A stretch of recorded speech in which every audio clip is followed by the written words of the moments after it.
NEET aspirants, आप सभी कैसे हैं? आज की वीडियो है अब्रॉड एमबीबीएस पे, बट अभी हम सिर्फ बात करने वाले हैं नेपाल एमबीबीएस की। यार अब शुरुआत कर रहे हैं। इसी तरीके से आपको हर कंट्रीज पर एक वीडियो मिलेगी जिसमें आपको ऑल इन वन सारी की सारी अच्छी वाली इंफॉर्मेशन मिल जाएगी। बहुत सारे बच्चे ऐसे हैं जिनका नीट स्कोर मतलब 200, 250, 200 या 150 या जस्ट क्वालिफाइड रहते हैं और उनका बजट 50 लाख, 60 लाख, 65 लाख रहता है, बिकॉज वो बजट अपना बहुत ज्यादा एक्सटेंड नहीं कर सकते हैं, इसलिए वो प्लान करते हैं नेपाल। तो नेपाल का जो बजट रहता है वो मान के चलो 55 लाख से 65 लाख के बीच में, ये बजट लेकर चलो आप नेपाल के लिए। सबसे पहली इंपॉर्टेंट चीज ये है कि नीट क्वालिफाई होना मैंडेटरी है और जनरल से क्वालिफाइंग होना चाहिए और 2025 का ही स्कोर कार्ड होना चाहिए।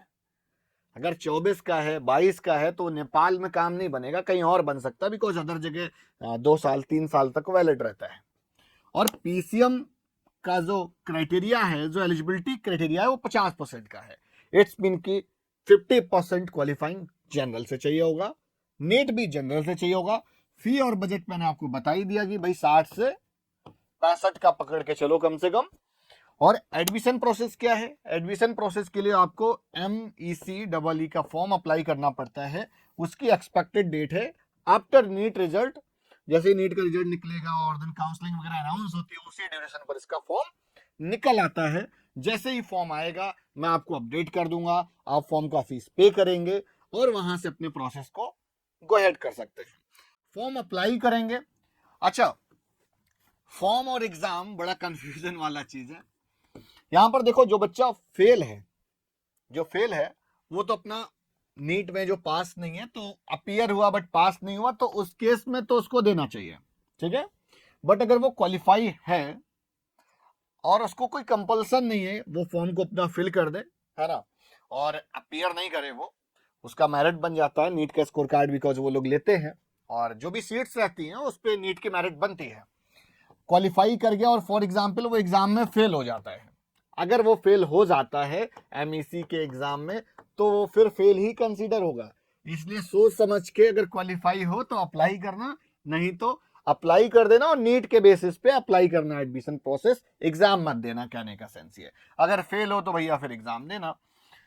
कॉलेजेस कितने हैं? टोटल 25 कॉलेज हैं, जिसमें से सरकारी कॉलेज 8 हैं और काठमांडू यूनिवर्सिटी से 11 कॉलेज हैं, त्रिभुवन यूनिवर्सिटी से 6 कॉलेज हैं।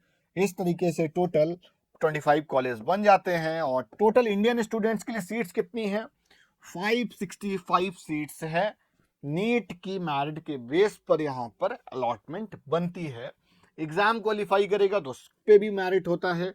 कोई भी डायरेक्ट मोड ऑफ एडमिशन नहीं होता है, जो होगा प्रोसेस से होगा और आपको प्रोसेस के थ्रू ही अप्लाई करना होता है। यहाँ की जो एक सबसे डिफिकल्ट चीज है वो ये है कि जो ट्यूशन फीस का मामला है, फर्स्ट ईयर में 40% ट्यूशन फीस आपको लगभग पे करनी पड़ती है। मान के चलो कि 20 से 25 लाख, 27 लाख रुपए का बजट आपको फर्स्ट ईयर में पे करना होगा। सेकेंड ईयर से वही 15-16 हो जाएगा, फिर थर्ड ईयर में वही 12 लाख रुपए, फिर ऐसे करके फोर्थ ईयर में कुछ थोड़ा बहुत लेंगे और वो क्या लगभग फीस अपनी सारी थर्ड ईयर तक कवर कर चुके होते हैं, ठीक है। अब हम आ जाते हैं फीस और बजट पे। वैसे $75,000 USD एक कॉमन फीस स्ट्रक्चर है। हाँ, यहाँ पर क्या है एक चीज कि भैया अगर प्री बुकिंग वगैरह करा लेते हो तो उससे आपका थोड़ा बहुत स्कॉलरशिप वगैरह मिल जाती है, आपको एक पैकेज एक फिक्स आउट हो जाता है और जो भी पैकेज वहां पे आपका फिक्स हुआ उसी पैकेज पे वो फीस स्ट्रक्चर चार्ज करते हैं, ठीक है। नेपाल यार एक इंडिया का नाइबर कंट्री है, एक छोटा चचेरा भाई की तरह है, ठीक है। तो यहाँ का एक्सपोजर और गाइडलाइंस बहुत कुछ मैच करती है। MNC की गाइडलाइन ये लोग पूरी फॉलो करते हैं। और दूसरा चीज, नेपाल के अंदर एक्सपोजर अच्छा है भाई, जैसे इंडियन मेडिकल सिस्टम है सिमिलर वैसे ही वहां पर है। और अगर आपको लाइसेंस वगैरह चाहिए तो भाई नेपाल, हाँ, उसका एंट्रेंस एग्जाम होता है लोकल में, वो आपको अप्लाई का मतलब फिल करना होगा, उसको पास करना होगा। अगर आप पास करोगे तो वो लाइसेंस दे देता है अपने नेपाल रीजन के लिए, ठीक है। बाकी जब आप इंडिया आओगे तो जो यहाँ की फॉर्मेलिटीज प्रोसेस होंगे वो आपको करने पड़ेंगे। वही सेम ड्यूरेशन है 4.5 प्लस 1 ईयर इंटर्नशिप, कुछ डिफरेंस नहीं है। तो this is the whole system for Nepal MBBS. अब एक इंपॉर्टेंट चीज है कि भाई क्या फीस स्ट्रक्चर है, कैसा रहता है, मुझे sir college wise fees structure चाहिए।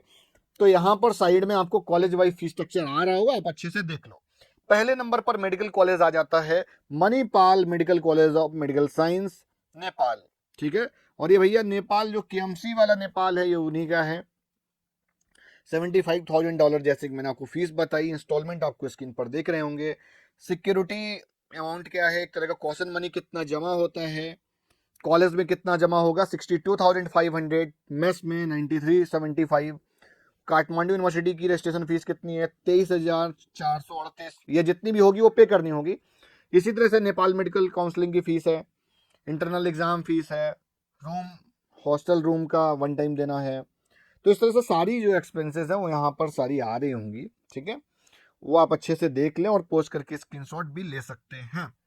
दूसरे नंबर पर है Lumbini medical college and teaching hospital fees structure. तो यहाँ पर भी भाई फर्स्ट ईयर में करीब 27,327,90,000 रुपए देना पड़ता है।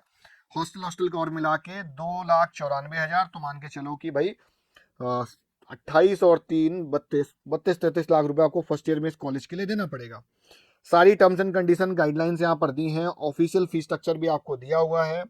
तो आप इसको पूरा डाउनलोड भी कर सकते हो, अगर आपको टीम से चाहिए तो आप ले भी सकते हैं। 25 कॉलेजेस हैं, सबका फीस स्ट्रक्चर बता पाना काफ़ी मुश्किल है। मिलता हूँ नेक्स्ट वीडियो में फिर किसी नई जानकारी, किसी नया अपडेट डेटा रिसर्च के साथ में। अगर आप इंटरेस्टेड हो नेपाल एमबीबीएस की काउंसलिंग कराना चाहते हो तो आप हमारे ऑफिस कानपुर, काकादेव और ग्रेटर नोएडा दोनों में से कहीं पर भी विजिट कर सकते हो। कोई भी काउंसलिंग फीस हमारे यहाँ सच नहीं है, आप मेरे से 1-to-1 फ्रीली इंटरेक्ट कर सकते हैं। Bye bye.